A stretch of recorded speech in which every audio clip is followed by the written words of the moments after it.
Good afternoon, ladies and gentlemen. Welcome to the Josh Guillory Show. I am your grateful host.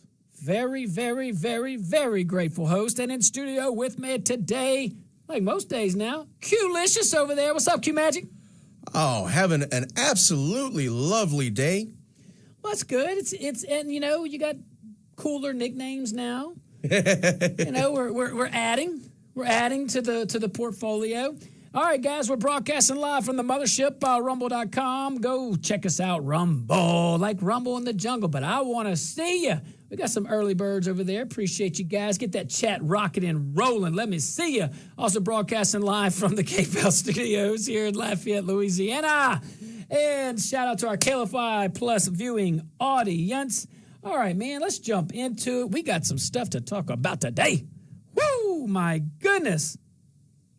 Thank you for the feedback, too, by the way, to our wonderful, wonderful Rumble audience. I get feedback these days very instantaneously, so thank you so much. That shows me you're a team player with grace.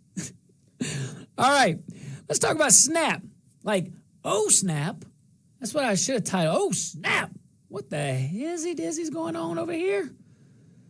ABC News and many others, but I'm going off of an ABC News report that federal prosecutors over there in Boston, arrested two Massachusetts men accused of trafficking nearly $7 million. $7 million in SNAP benefits. Turning a program, by the way, meant to feed struggling families, man. You know, kids, all that stuff, into what prosecutors are calling a multi-million-dollar criminal enterprise. All right, so a few little facts. Two folks, one 74-year-old man, another one 21 years old. They were arrested. They're charged with food stamp fraud, as you can imagine. Prosecutors say that they operated small retail stores with limited inventory that somehow processed massive SNAP redemptions. Which, you know, they just tailored to the SNAP recipients. Well, I don't know what to say. They have a niche market. One of those stores regularly redeemed more than $100,000 a month in SNAP benefits. Wow. And at times jumped past $5,000 a month. Whew, man. They really, I tell you what, I always say in marketing or in communication, it's always good. You know, three things. What do you want to say? Who do you want to say it to? And how's the best way to say that to these people? Sounds pretty simple, right? Yeah, of course. So these they act like supermarkets. These little mini markets, these little mini shopping stores who, man, they were struggling.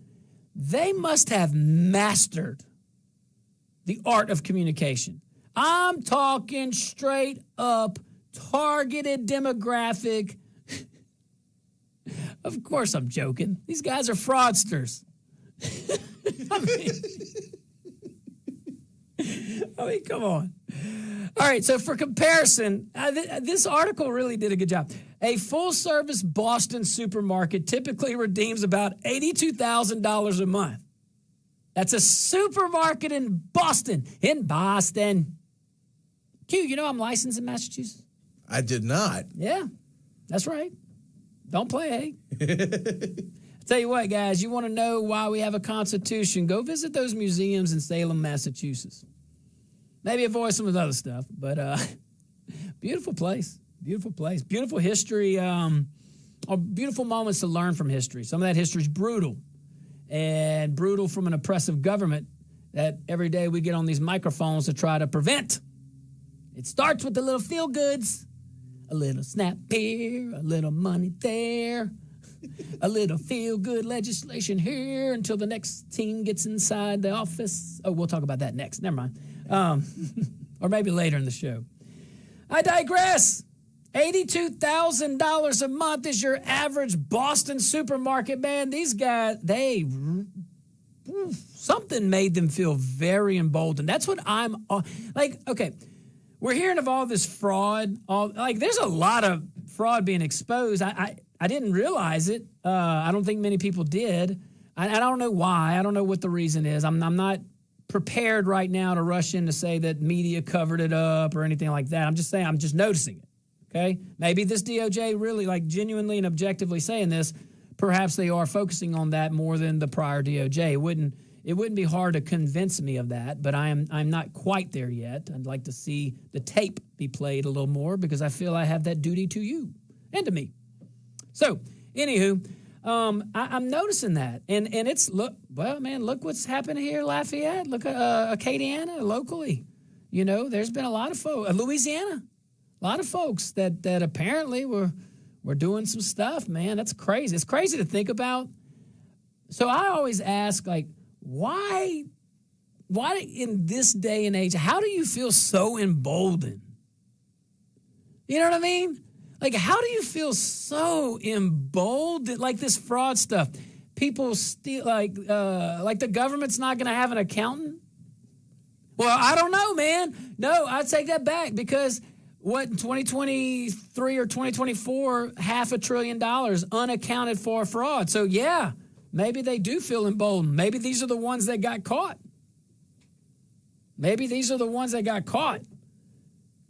But understanding that it's running rampant right now, or was, maybe was and is, I don't know. It really, if you think about it with technology, with understanding, kind of I don't know. How does someone feel, take morality out of it.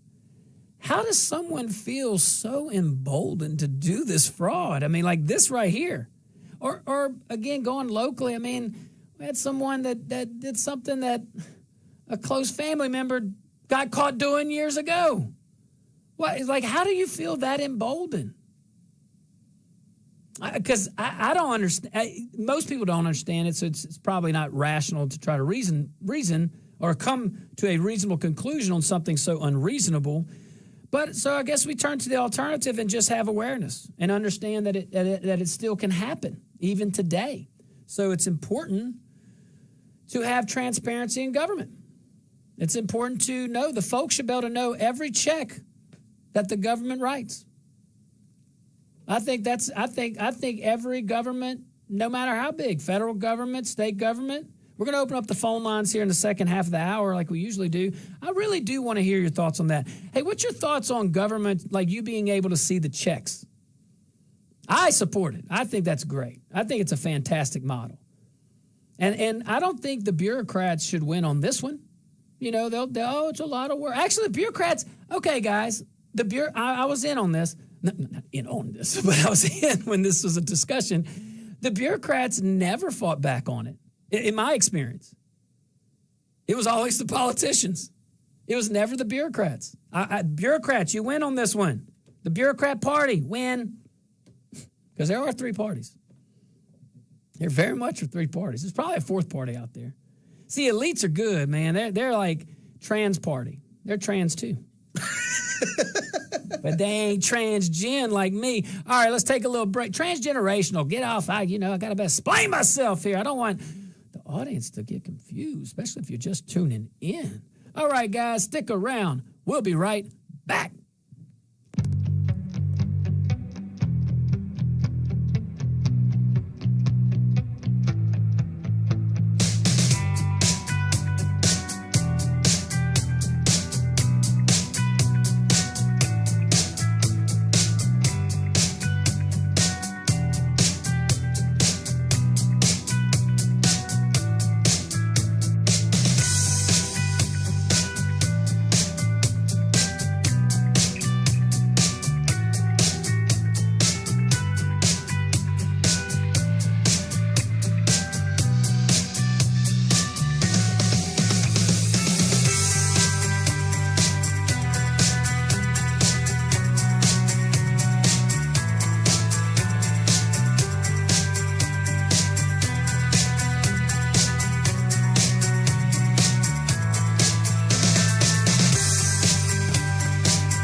crew, I'm just trying this out. Can you guys hear me? Question 8, I see you out there. Because that would be pretty neat, you know? I mean, I could talk to you in the break. Because sometimes I just got some thoughts. And, you know, maybe you can just, if you have an errand, you just put me on a little pause or mute me. And, you know, it's better than a commercial. I'm kidding. Let's see. Hey, man, we're going to continue. Hey, Q, we're going to continue this discussion, actually. I'm about to get into some analysis, all right? Because, man, this is going to cut straight to the heart on some folks. So, hey, look, stick around. Let me know if you heard me. Put me in the chat. All right, guys, stick around.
Welcome back to the Josh Guillory Show, broadcasting live on rumble.com. Look up the Josh Guillory Show. You can also go to, let's see, our YouTube page, my X page. Yeah, I got some folks on there right now, at Josh Guillory USA.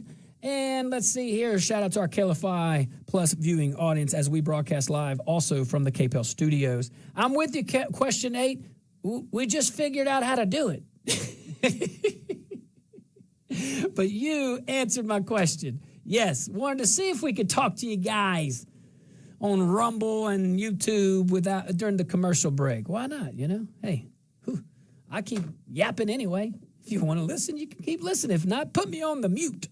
All right, let's see here. Okay, so we're going to break this down quite a little bit more. We're talking about SNAP abuse. There's 2 people in Massachusetts that were arrested, $7 million worth of SNAP benefits that were fraudulent. Let's see here. They were bringing in like, 80,000? No, 100,000 a month, and in some months up to $500,000 in SNAP benefit like purchases, okay?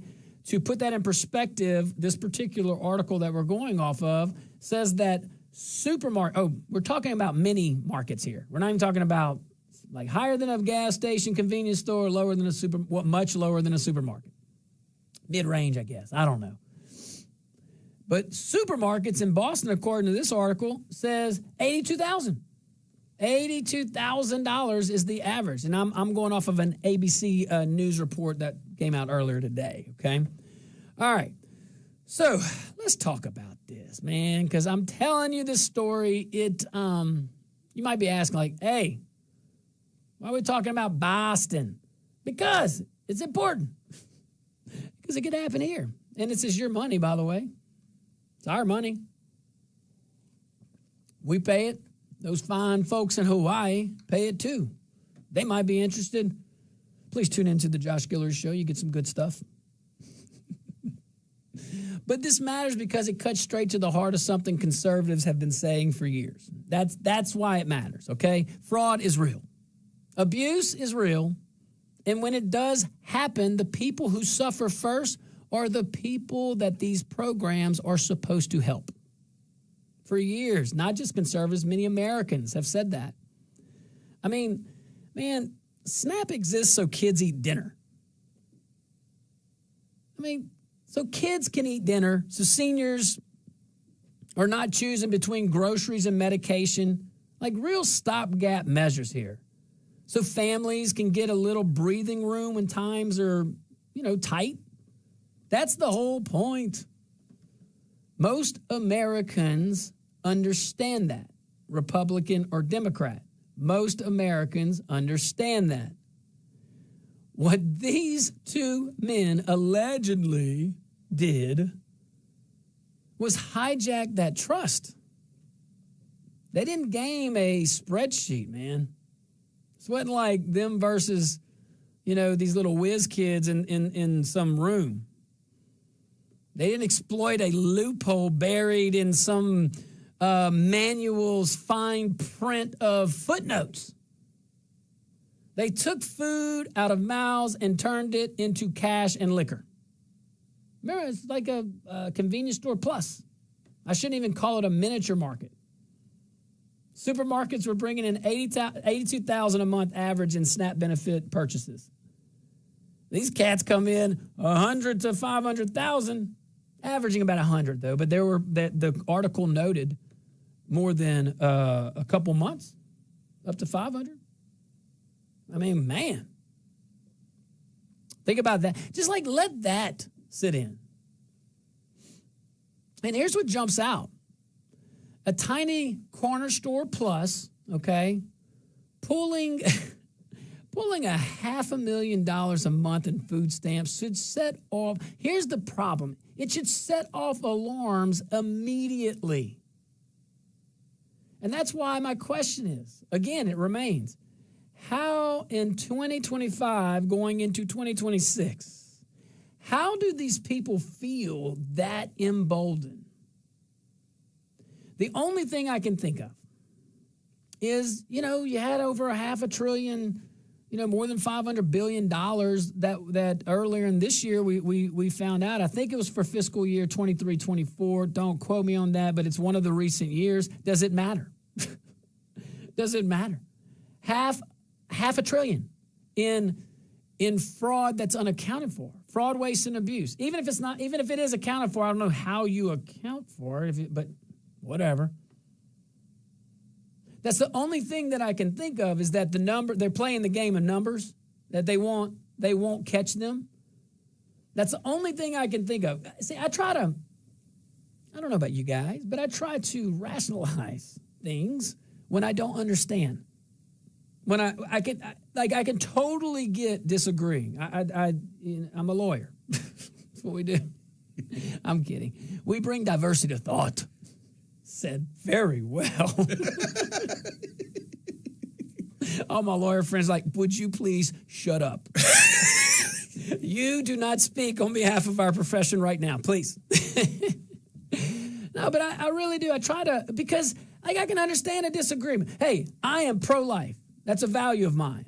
I have plenty of friends that will sit right here by me and is pro-choice. Okay, that's a value of theirs. I get it. Hey, I understand. I can understand. We just disagree. But we understand the facts. We agree on the facts. We just disagree on what to do with them. Okay? Got it? What I don't process, like my neurotransmitters, like they are not connecting in order to provide a thought that makes sense to me.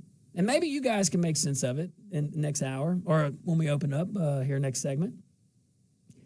I just can't process how these guys are so emboldened. And this ain't just these two cats in Massachusetts.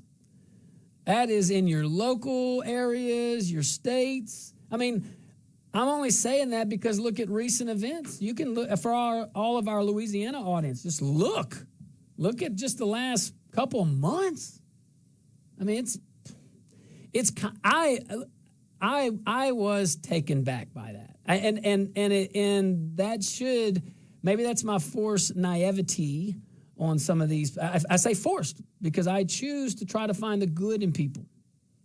And I try to put checks and balances in my life, personally and professionally, to make sure that those vulnerabilities that I unilaterally give are not taken advantage of. Sometimes that fails. We are all human. But I do believe God wants us to seek good.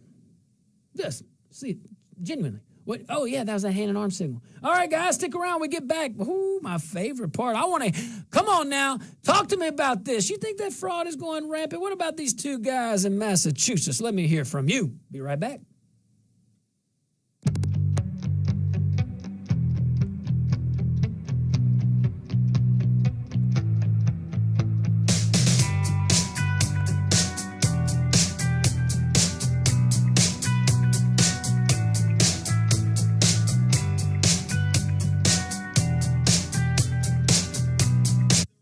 What's up, my Rumble peeps, my YouTube peeps?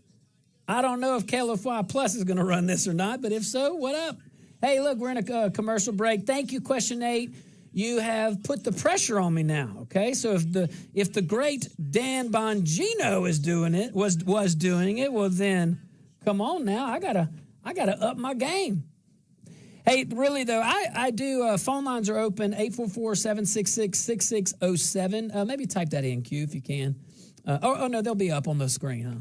Yeah, there you go. So they'll be up on the screen. I do want to hear from you if you're outside the Lafayette area. There you go, man. We'll get you. We're learning cool things too. So I want to hear from you though, man. What do you think about this? These guys. I mean, it's not even It's like a gas station. I'm being kind saying it's a miniature supermarket. It's not a gas station, but I know you know what I'm talking about. It's a corner store, maybe a little bigger. These dudes were rolling in. How much? 100,000 average, with some months getting up to $500,000. It almost makes you wonder, how did the computer systems that are used to monitor these transactions not catch it? I mean, we're talking about orders of magnitude in difference overnight. Yeah, it's true. It's so true. Hey, but you know, all right. I'll add some gas to that fire. Look, man, it wouldn't shock me if some of those monitoring systems were, well, it's probably reality now that I'm thinking out loud. It wouldn't shock me if those monitoring systems were government contracts that who knows were even paid. Ooh. Or I'm sorry, no, they were paid. Who knows were even performed. I say that from some knowledge. I'm telling you, if you don't watch that stuff, whew. And the ancient computer systems. Yeah. How many of our government computer systems, especially at the federal level, still remain on those old IBM mainframes? Yes. Question 8, we're on the same page. I was about to go to a break. Actually, I'm just going to leave. Yeah, you know what? You're directing. You're directing question 8. Just leave those videos up. Can you do that? Yeah, you can keep it. I'm going to experiment with it and see what happens. So here's our little trick. Here's a little inside scoop to the Rumble, YouTube, maybe KLFY Plus viewing audience. We're learning. Yes. This is the first time we were able to do this. So we have an obligation to not go off live on in KPEL. So that's what Quentin is trying to. That's why he has a little hesitation. All right, leave it open though. Let the folks see behind the curtain. I am going to take a tiny little break. Ooh, I got 1:45. I can do so much stuff with that cue.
Welcome back to the Josh Guillory Show, broadcasting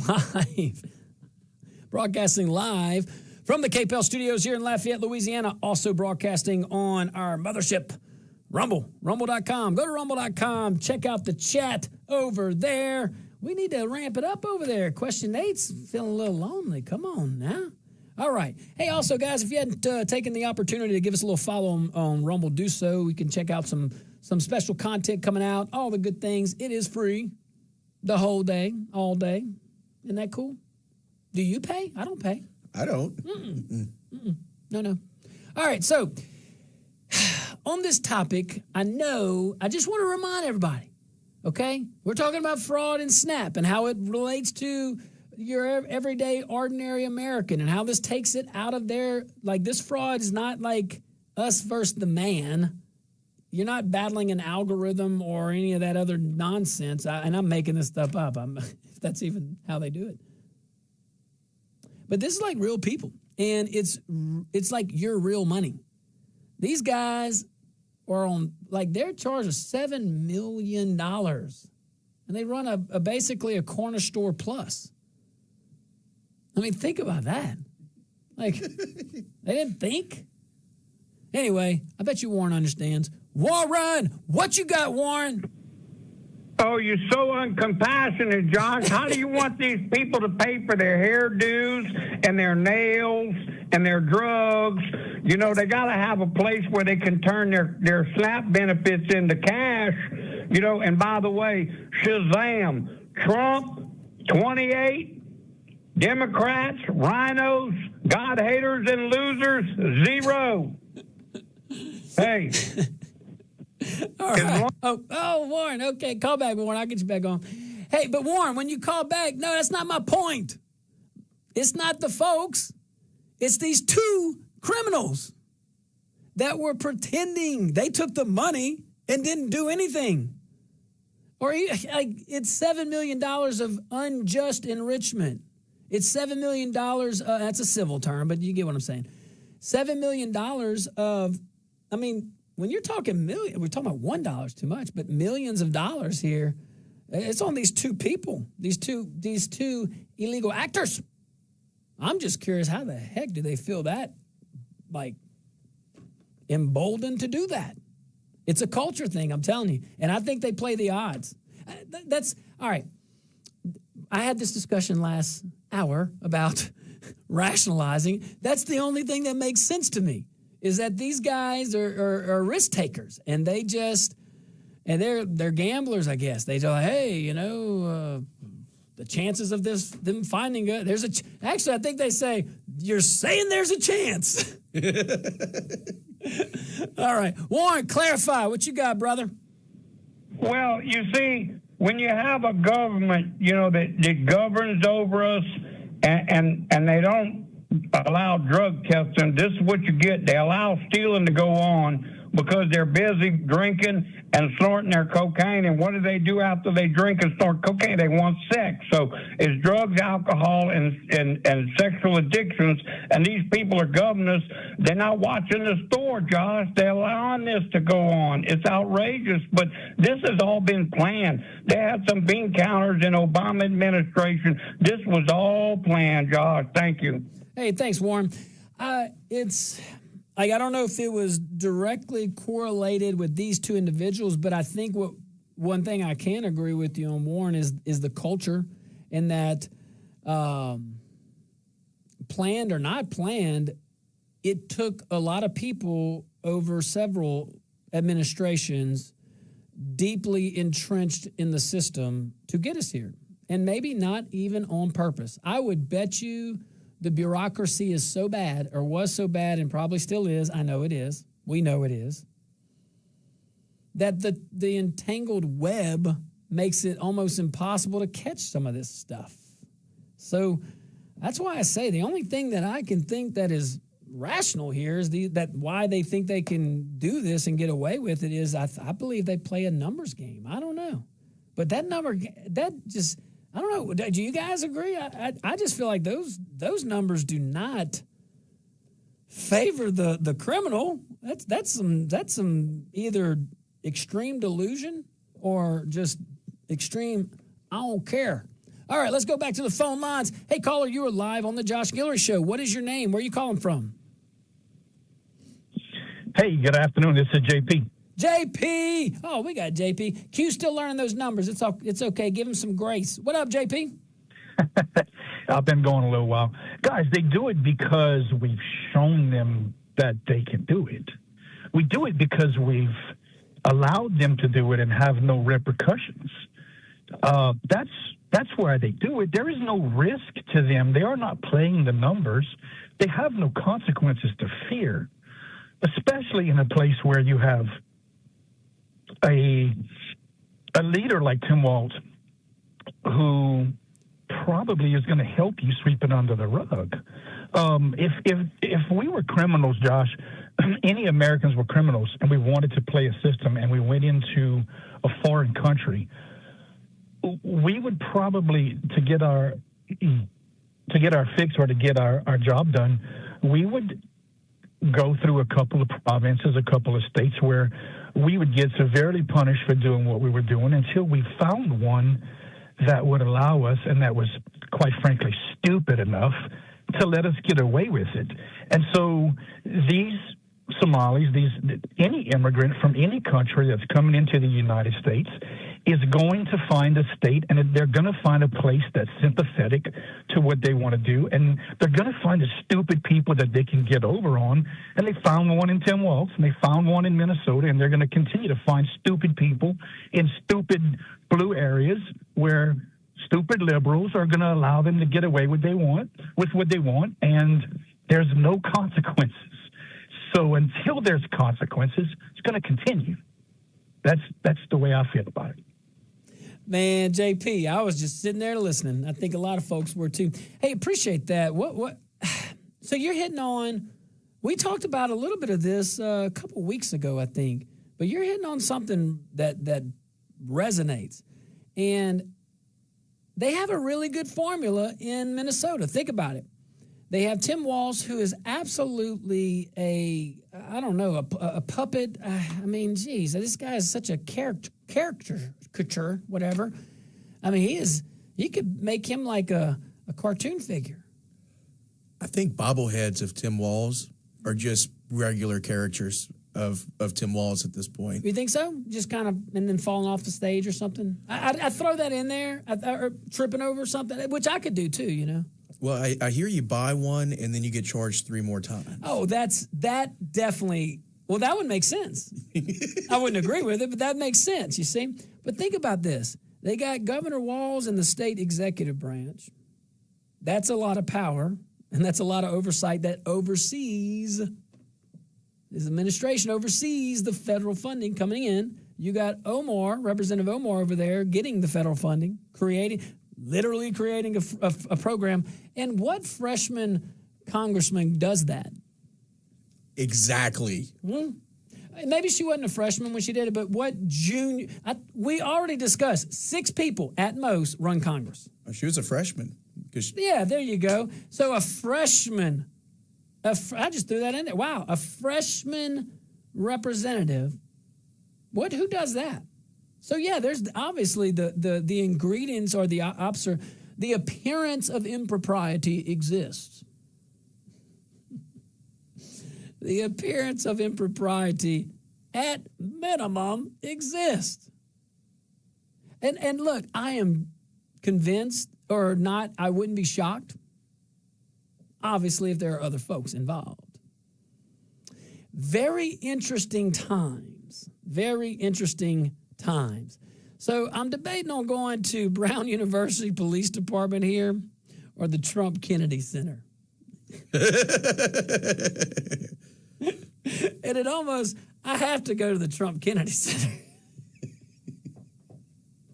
Just to throw it up a little bit. All right, throw it off a little bit. All right, guys, so White House Press Secretary Carolyn Leavitt. Yeah, I wasn't joking. Carolyn Leavitt announced earlier today, I'm going to get it out, that the Kennedy Center Board voted unanimously to rename the iconic performing arts venue the Trump Kennedy Center. Formerly titled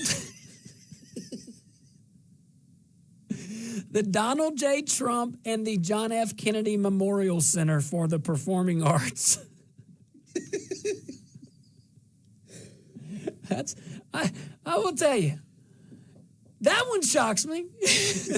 That one was a little surprising, but no, it doesn't shock me. I mean, it's our boy DJ T. I mean, I had nothing to do with it. What a great honor. Give me a Peace Prize. It's going to be great. I just wonder, are the letters going to be in gold? Has to be, doesn't it? Just a Trump. Just a Trump. All right, well, let's talk about, you know what, we'll talk about it when we get back. Because it's interesting, and I'm not doing it any justice. We'll get right back, guys. Stick around.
Welcome back to the Josh Guillory Show, broadcasting live from the KPEL studios here in Lafayette, Louisiana. Also on Rumble, like Rumble in the jungle. There you go. Go look up the Josh Guillory Show. Also on YouTube and all the socials and my X page at Josh Guillory USA. All righty. So, yes, you heard it right. The last segment, we've had a little name change. Little name, not here at the Josh Guillory Show. No. But there's no more Kennedy Center. It is the Trump Kennedy Center, reported by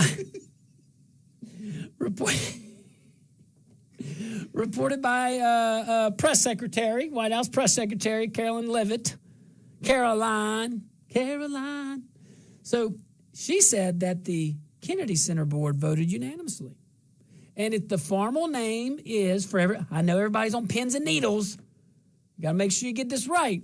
It is the Donald J. Trump and the John F. Kennedy Memorial Center for the Performing Arts, because memorial for JFK, for the performing arts. Okay, all right, got it.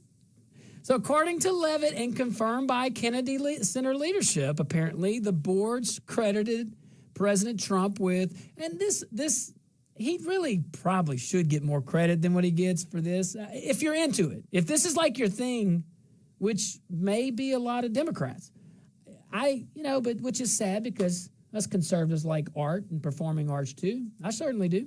I think it's a unique craft. Talk about vulnerable. You got to be real vulnerable to do that. Real. I'm also speaking to you as a son of a musician, so that does kind of have an impact every once in a while, I would imagine. But you know what? For that blue-eyed soul singer up there in heaven's orchestra right now, he certainly did teach me a lot of stuff. And I might not have known it at the time. I know we all can say that, but really like just common sense stuff, though. I remember being like 12 or 13, maybe high school. Yeah, I was in high school when these school shootings kind of began a thing, Columbine, all that. And I remember going to him saying, like, hey, Pop, man, look, Dad, like, we should just create laws where just don't make any law. Like, no one can bring a gun. If you can't bring a gun in, then nobody can shoot anybody. And I'm saying this to him with a rack of shotguns and rifles behind him, of course. Hey, we believe in the Second Amendment. And this blue-eyed soul singer sits me down. I remembered it enough to remember. It had, you know what I mean? It had an impact.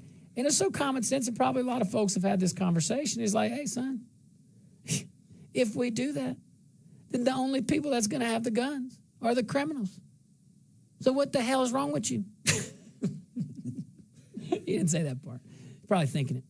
But so common sense. Like just little things like that. Little things like that. So I really appreciate it. So there are conservatives. That man was a conservative.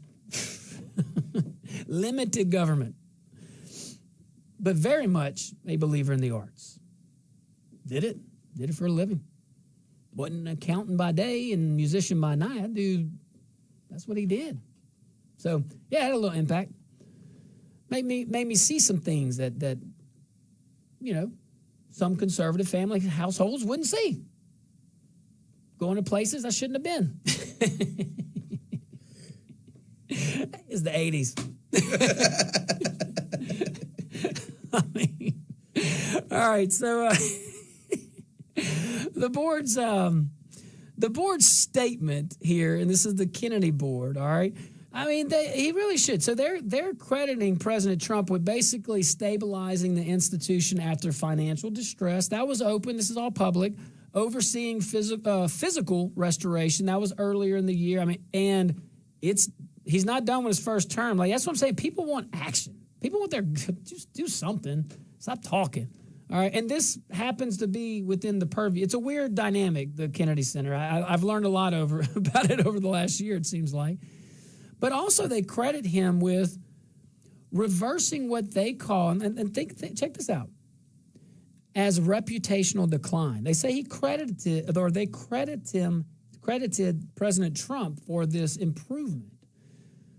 The board statement said the vote reflected bipartisan recognition of Trump's role in saving the center and securing its future for future generations. Trump became chairman. I don't know if you remember that. And I had nothing to do with the name change. Totally shocked. What an honor. Give me the Peace Prize. Trump became chairman of the, I love Trump. But he became the chairman of the Kennedy Center earlier in the first part of the year, actually, right after getting into the White House and restructuring its leadership. That did turn some heads a little bit. A move that prompted several resignations. They were not happy with the mean orange man. Doesn't like arts, even though you're restoring him. No way, you're not doing it with our people. But they say, nope. So these guys resign, all this stuff. He publicly teased the name change. I was only picking, but hey, who knew? Who knew they'd take it up? So the announcement sparked immediate backlash from some folks. You had some President Kennedy's one of his grandsons, Jack Schlossberg. He wasn't liking that. But then you got Republicans and Democrats saying it's a good thing. I think it's priceless. I just wanted to let you know that there's a name change in Washington. We'll see how long it stays in a place. So, all right, stick around. We'll be right back. Hour number 2, right around the corner. We'll be right back.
hey, we're going to cover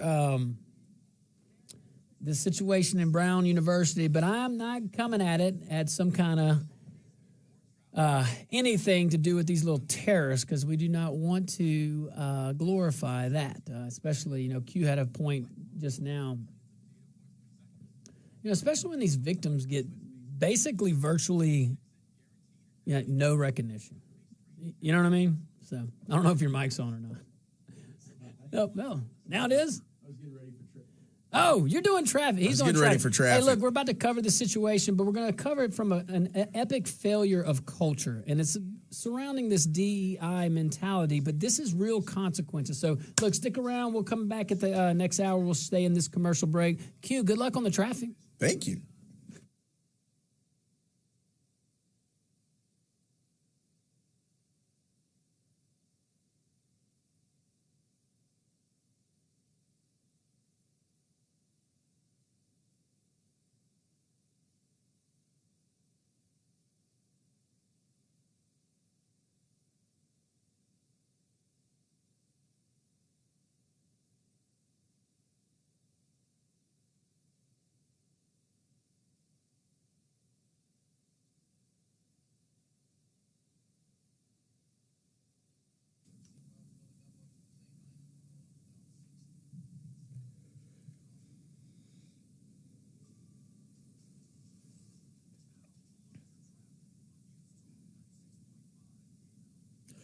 This hour of traffic brought to you by Glenn's Towing and Recovery, 989-0510, 989, a nickel and a dime.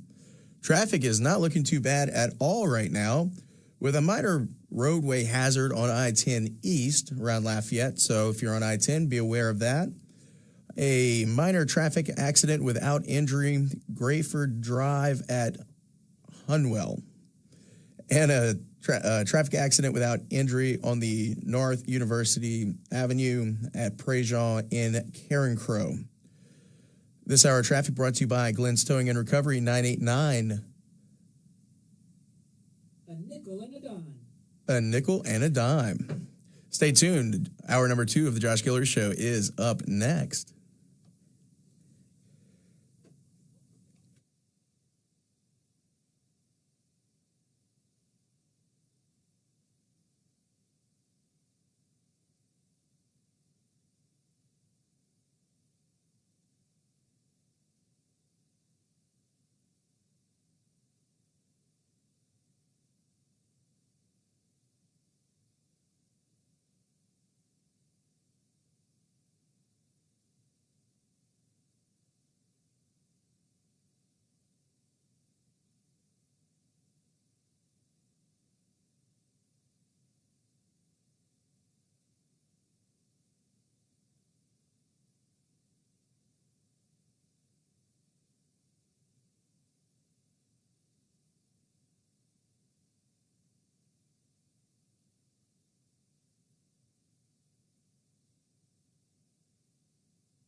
Good afternoon, ladies and gentlemen. Welcome to hour number 2 of the Josh Guillory Show. Broadcasting live from rumble.com, youtube.com, and the KPEL studios here in Lafayette, Louisiana. Shout out to our KLFY Plus viewing audience. And let's see here. Man, we're going to jump into a, sad, obviously sad story. If you're local listening to commercials, probably if you were listening to us outside the Acadiana area, you probably still may have heard of it. I know you did, probably in that last commercial break.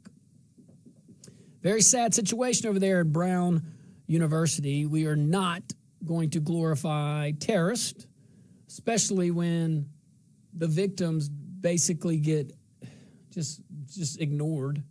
Just ignored. So, that being said, there is something we can talk about responsibly, and that is culture, and that is the reason, maybe, strong reason, that some of this stuff happens. So let's just dive right in, shall we? All right, so Peter Nebraska at Fox News Digital, that's who I'm relying on this story. But there's so much. I mean, we've all probably read so much on this.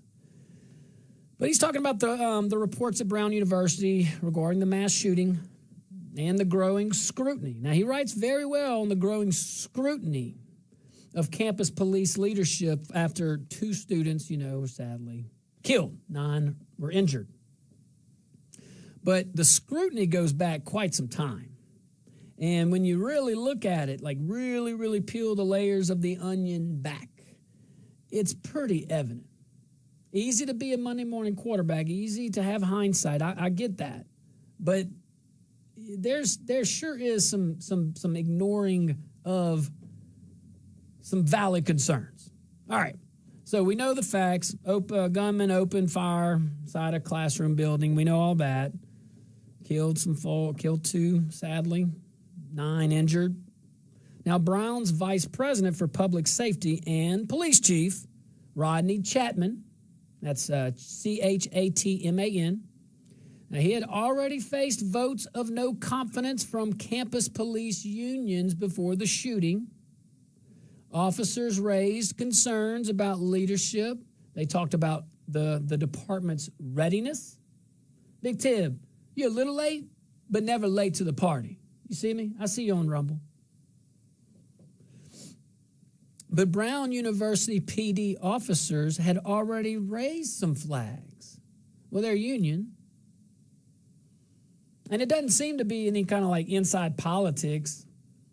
Not when you really look at it. So after the attack, it emerged that security gaps existed, including limited cameras and campus sirens that never activated.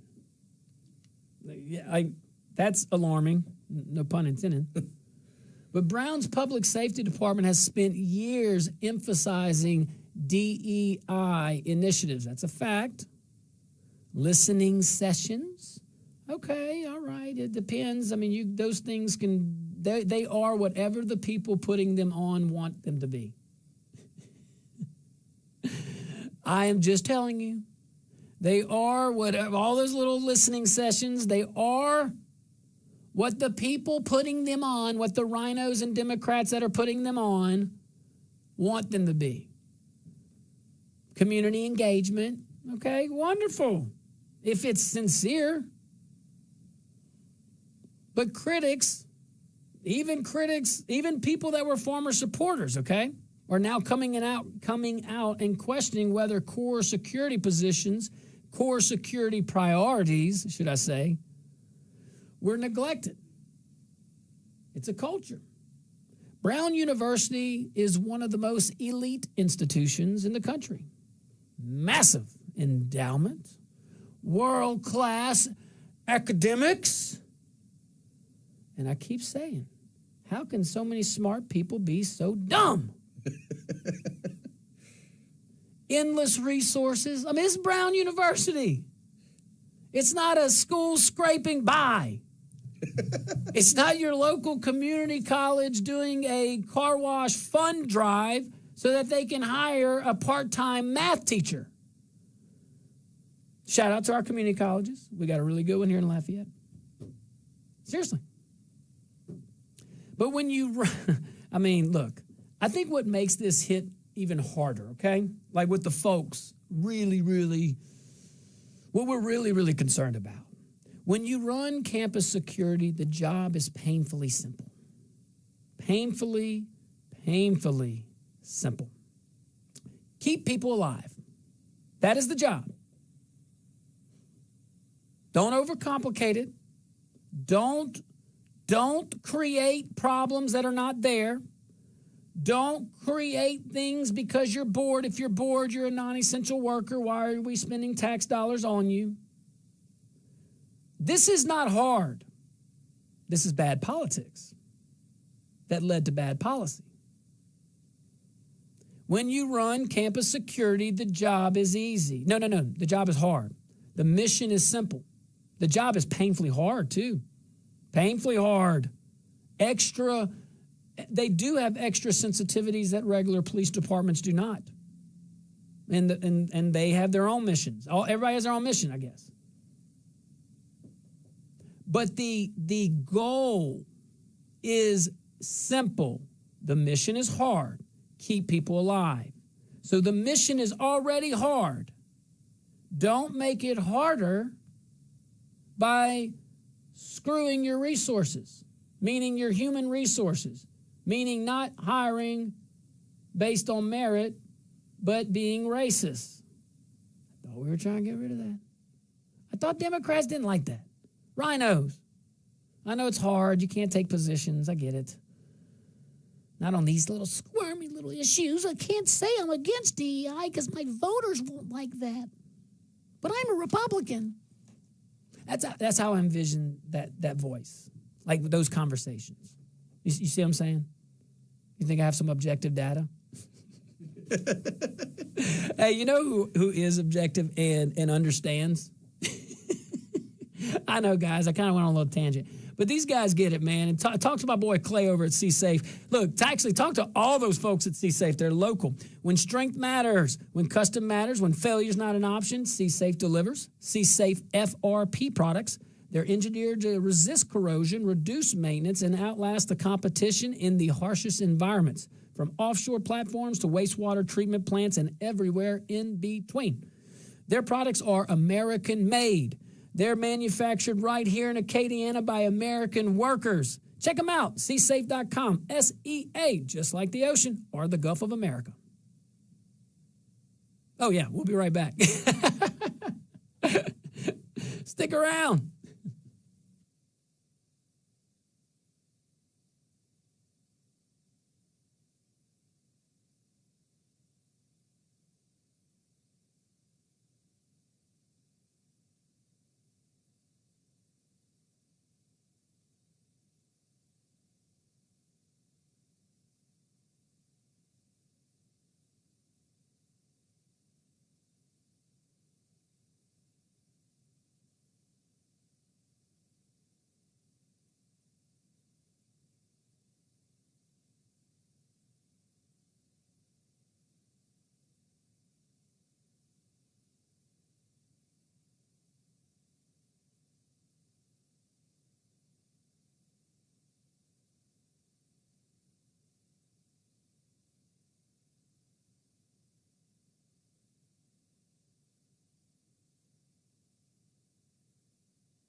Welcome back to the Josh Guillory Show, broadcasting live from the KPEL studios here in Acadiana. That is South Louisiana for you wonderful folks outside this great state we call home, Q and I, and a lot of our audience.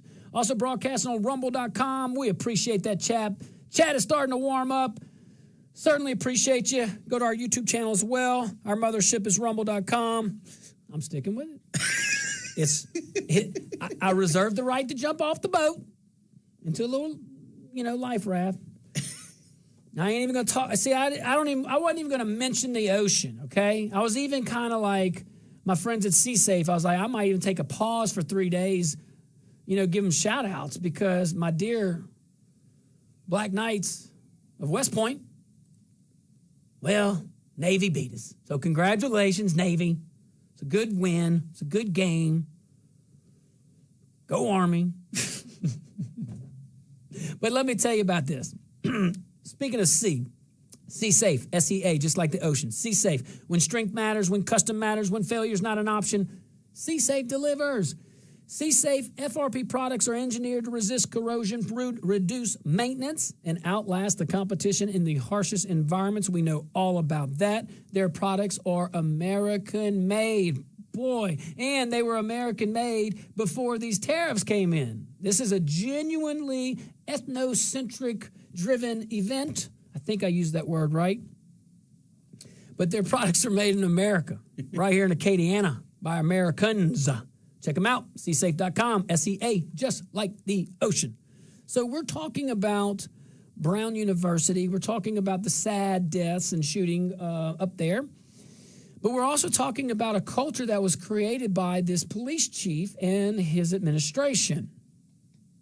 So again, we talked about what is the mission of campus security. The mission, the job, the goal, very simple, keep people alive. The job, doing the job, very hard mission, I get it, okay? That's why we should not make it any harder than we should. Everything else is secondary. All these little meetings they want to make, community meetings and messaging and statements and branding and slogans. Yeah, because we know a branding initiative fights crime. We know slogans are what prevents a burglary or a shooting. All of it comes after that first responsibility. Keep people safe. What stands out here is not that it's not that mistakes matter. It's not that mistakes even happened here. Every institution has blind spots. I get it. What stands out is that warnings in this particular university police department, this one. What stands out is all of the warnings that were already on the table. Police unions do not issue votes of no confidence lightly. They don't. Even some very political ones have reserved that motion to it's limited, man. So for them to do that, that's pretty, that leadership works for him. The leadership of the union works for this guy. That says a lot. Now you got civil service, I'm sure that sticks, Wow, so the real headline is a vote of no confidence by his own department. Yeah, and that's what I'm saying. That's bad, Look, that is basically professionals waving a flare gun saying leadership is drifting away from the mission, would you please save me? That is basically what that's saying. And drifting is exactly the word, I think. Drifting from the mission of keeping people alive. Drifting from the very simple goal of keeping people safe. Not an easy mission, but the goal is not, do not overcomplicate what you are trying to accomplish. These are not, police departments are not like laboratories of social experiments. You can try all that theory in the classroom, and it feels good. It really does. But what also feels good or parents being able to send their children to a campus and not have to worry about this sort of violence. Brown's public safety operation spent years talking about identity, about optics, about comfort. There were workshops over there at Brown University. The PD, their little slogans. Their workshops, their action plans, listening sessions. Well, you didn't listen well, because those warnings were coming from your own police officers. Those warnings were coming from other parents. Those warnings were coming from within the campus. This is not something overnight. This was not just that's why I'm not even focused on mistakes. Mistakes do happen. There are blind spots. Like no department is 100% all the time. That we are humans. That's why I'm not even going there. It's much deeper. And I'm telling you, even in the most conservative areas, you will have this culture. You will have this social experiment culture. And what better place than a doggone college university? Probably all that DEI stuff welcomed with, all that racism welcomed with open arms by the administration, really publicly supports all the diversity and equity and inclusion. Look at the police department. Like, come on, man. You only have so many hours for training. How about training, shoot, move, and communicate? And shoot last. You're a police department, not a military. I used a military term. How about move, communicate, and police? Police, move, and communicate. There we go. Police, move, and communicate. That's why you got to be careful bringing soldiers to the streets. We are not the same. I'm telling you. Soldiers are trained, military folks are trained to absolutely violate every civil liberty you could even imagine. We're not the folks you want policing. We don't have that training. As much seminars you want to send us to. But also, DEI being a priority over safety, that's got to come to an end. This is starting to affect real folks, you know? You're doing all this, all these little workshops. I mean, you had like guidance about how officers should appear online, entire pages devoted to diversity frameworks. This is all public. I don't make these things up, and neither did the author of this article. Meanwhile, a gunman walked into a classroom and murdered students. That disconnect is what Americans right now, this is what we're reacting to. Not out of cruelty. It's not cruel. We're reacting this way out of exhaustion. We are exhausted with this silly mentality being treated seriously from children in grown-up positions. And you can apply that because there are plenty of Republicans signing on to this DEI stuff. Not as much lately, I guess. Good. And not as much Democrats signing on to it either. Because it's insane, Q Magic.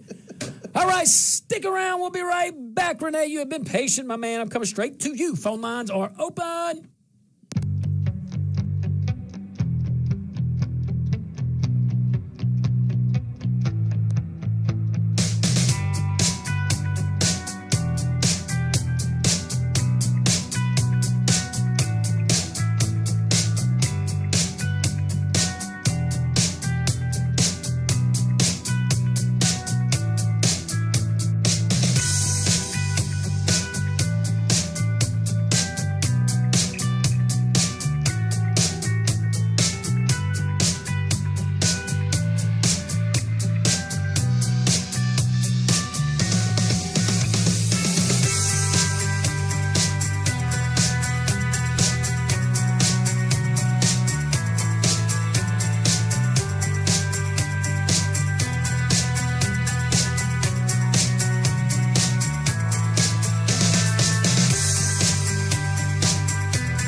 Back to the Josh Guillory Show. There we go.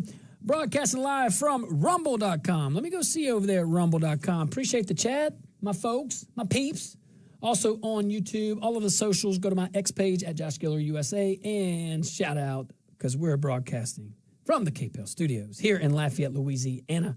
Hey, guys, when strength matters, when custom matters, you know I'm about to talk to you about C-Safe. When failure's not an option, go to those guys. They deliver. C-Safe FRP products are engineered to resist corrosion, reduce maintenance, and outlast the competition in the harshest environments, from offshore platforms to wastewater treatment plants and everywhere in between. Pretty impressive, actually. Their products are American-made. Love that. And manufactured right here in Acadiana by American workers. Check them out, csafe.com, S-E-A, just like the ocean. All right, let's go to my patient friend over here. Phone lines are open, 232-1542, 844-766-6607. Say that fast 5 times, Quentin. Renee, what you got, my man?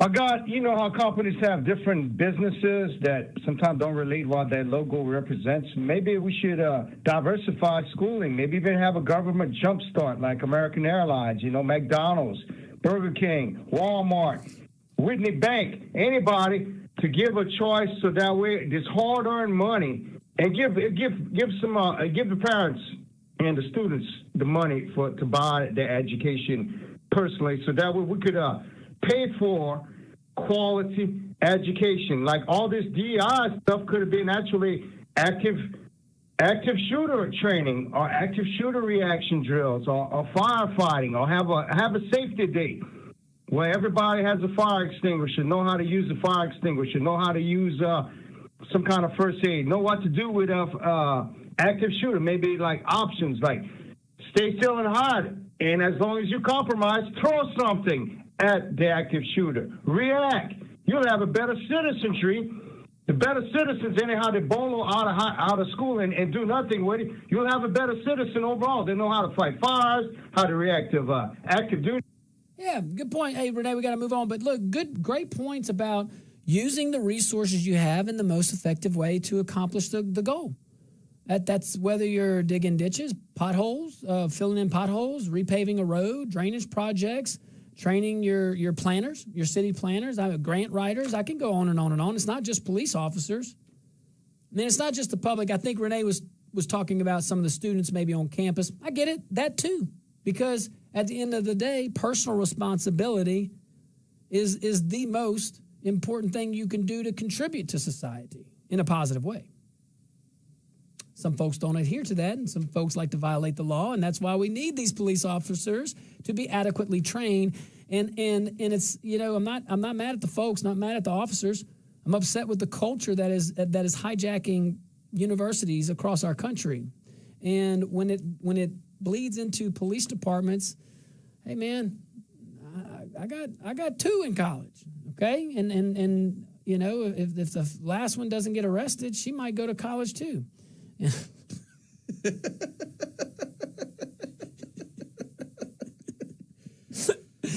But seriously, this is like, I get it, man, and I understand. Just like the gun-free zones with the universities, I get it. I get the intent. I get the idea. But can we, if we're going to understand your intent, can you at least understand what we're saying about a fact? And that fact is, if we, the law-abiding citizens, abide by your laws, you're only going to have criminals in the government with guns, which is so anti-American since 1791. It's more, I don't know something more anti-American. How can you out-American a constitutional amendment that's been there since 1791? Like you can't. I don't know. They're all fundamental rights. Well, most of them have been. I can go into a legal theory on what that means. But anywho. But yeah, let's go to Warren.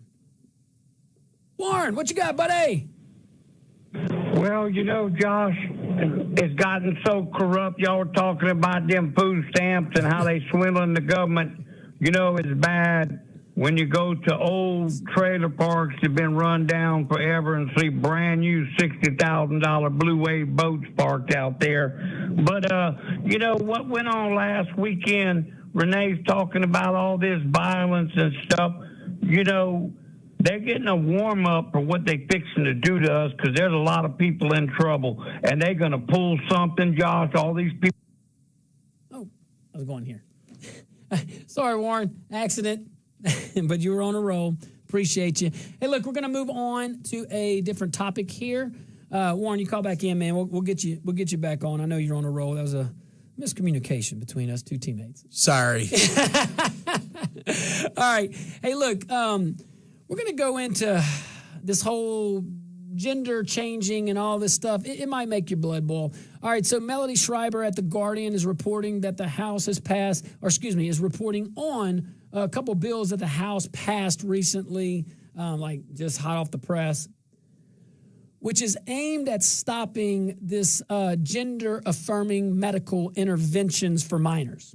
Okay, so want to block that. Want to block all this gender-changing stuff for minors. Sounds good. Sounds good. The intent, it's good. Who doesn't want that?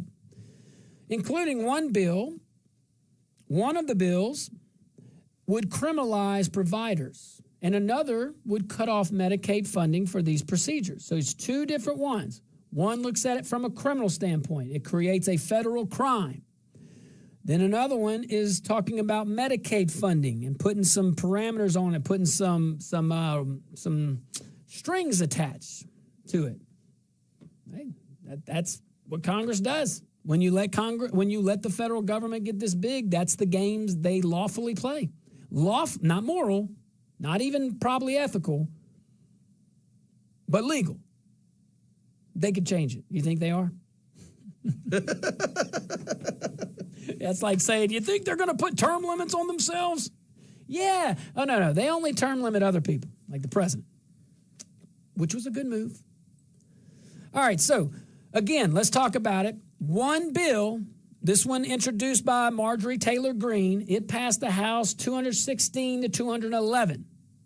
It would make it a federal felony. Now, listen to this. So MTG's bill, which a majority of the Congress passed, I think all Republicans and 4 Democrats, if I recall correctly, their bill would make it a federal felony for doctors to provide gender transition medical procedures to children, carrying penalties of up to 10 years in prison. I was wrong. It was 3 Democrats. Apologies. 3 Democrats voted for it. Now, Mr. Blue Wave's on hold. We're gonna get you in a little bit, Mr. Blue Wave. I think he shares the same ideas that I share on this. But let's keep talking about it. So a second bill. This one was introduced by Congressman Dan Crenshaw. So you got some two media guys, media Congress folks. You know, you got some that dance in the media more than others. Those two being 2 of them. Well, Congressman Dan Crenshaw, now look, this is different.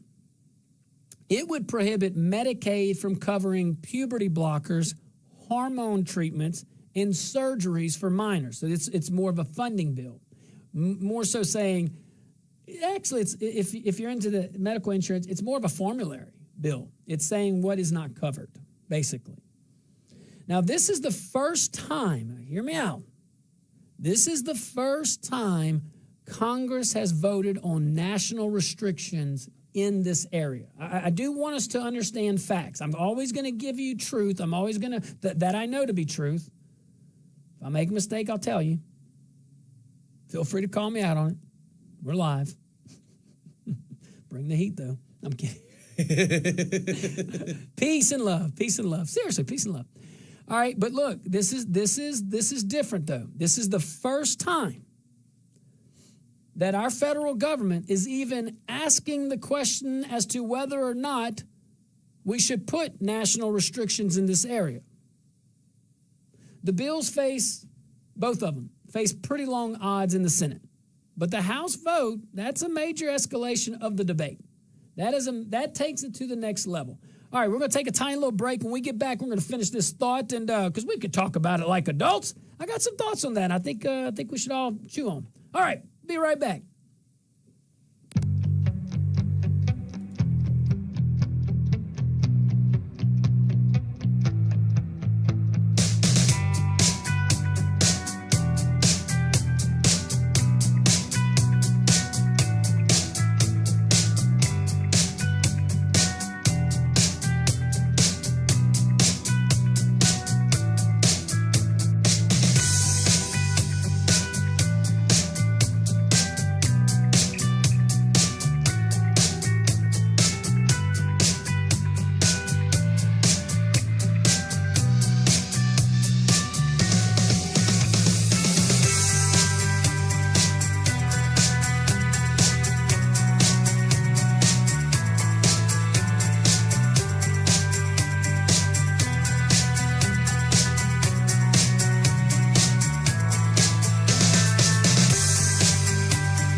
Welcome back to the Josh Guillory Show, broadcasting live from the rumble.com not Rumble Studios, but on rumble.com from the KPEL Studios here in Lafayette, Louisiana. We certainly appreciate that. This segment brought to you by our friends over there at SeaSafe. SeaSafe, S-E-A, just like the ocean. Man, okay, so we're talking about 2 federal laws that passed. One would make it a crime to basically facilitate gender changes for minors. The other bill by Representative Crenshaw, the other one was MTG. The Representative Crenshaw's bill would basically, it's a formulary bill. It says what Medicaid won't cover, and it's pretty much all the transsexual. Is that what it is? You're changing the gender, which is impossible. It's an untruth, but you're operating saying that you're changing somebody's gender. You may be cutting off parts or I don't even know how it goes. Not even going to try. Not even going to try. But, we could talk like adults about this, though, right? Don't you? Don't you think we can talk about this like adults? Okay, let's try. Let's start. There are 2 genders.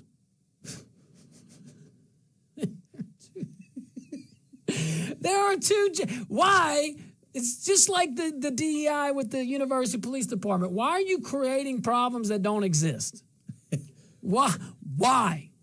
Can you imagine going back 100 years and trying to explain this? Not even close.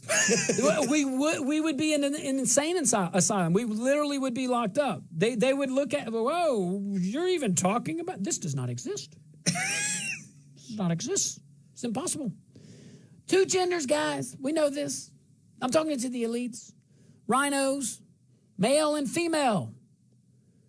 Children, can we also remember this to these wokesters? I don't even know if woke is something else now. I don't even know what woke is anymore. But this extreme thought that doesn't match the thoughts of most people.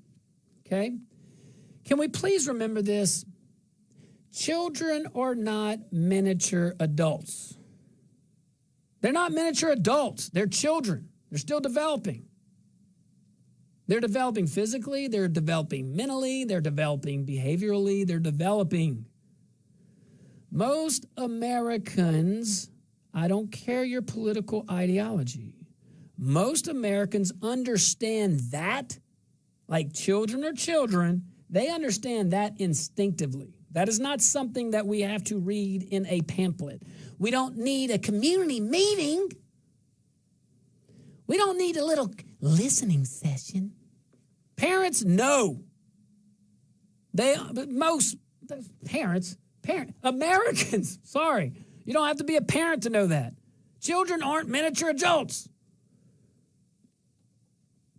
When the subject is life-altering medical decisions for kids, the bar should be so high, it is crazy. It should be high, it should be slow, it should be careful, and it should be rooted in reality rather than someone's ideology, or no matter how you feel about the topic. All right, so let me throw out some thoughts here. On Medicaid, I am fully on board about this. That one's simple. Medicaid is federal money, taxpayer money. Congress absolutely has the authority to decide what federal dollars will and will not fund. No one has a constitutional right to have taxpayers pay for experimental or controversial medical procedures on children. Nuh-uh. Nope. Cutting off Medicaid funding here, this bill, clean, lawful, and consistent with conservative principles and consistent with American values. Democrat and Republican. Washington decides how Washington spends money. Medicaid dollars coming from Washington is one of those, period. That part of this is not complicated. Republicans are right to draw that line. Now, the criminalization, the criminal piece, this is where we should think about that very carefully without backing away from the substance. We can do both. Protecting children is the goal, and it is the right goal.